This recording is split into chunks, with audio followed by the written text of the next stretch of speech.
Welcome to our channel. Today we how to download Webflow export settings for responsive design. Easy tutorial step by step clearly. To begin, open your Webflow project. Ensure that your responsive design is finalized. Navigate to the designer view of your project. Locate the export icon in the top left corner of the screen. Click on the export icon, which looks like an upward arrow. A pop-up window will appear, showing export options. Select the Export Code button within this window. You will see options for including HTML, CSS, and JavaScript files. Check the box for the responsive design settings if it's not already selected. Proceed to choose whether to include assets like images and fonts. After making your selections, click the Prepare Zip button. Wait for the export process to complete.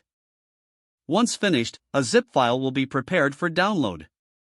Click the download link to save the zip file to your computer.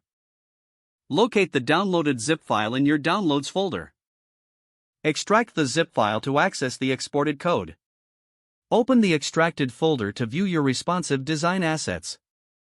Your Webflow export settings are now ready for use in your projects. If the page does not load, refresh the browser or try again in a private or incognito window. Make sure you are using the correct email address, then retype it carefully to avoid small typos. If your password is not accepted, use the reset option and create a new strong password you can remember.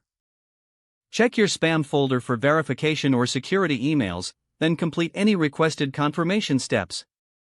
Enable two-factor authentication if available to improve account security and reduce unauthorized access risk.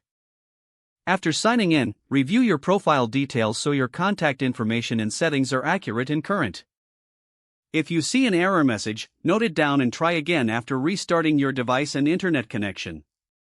Log out when you finish, especially on shared devices, to keep your account and payment information secure. If the page does not load, refresh the browser or try again in a private or incognito window. Make sure you are using the correct email address, then retype it carefully to avoid small typos. Don't forget to like this video and subscribe to our channel for more step-by-step tech guides.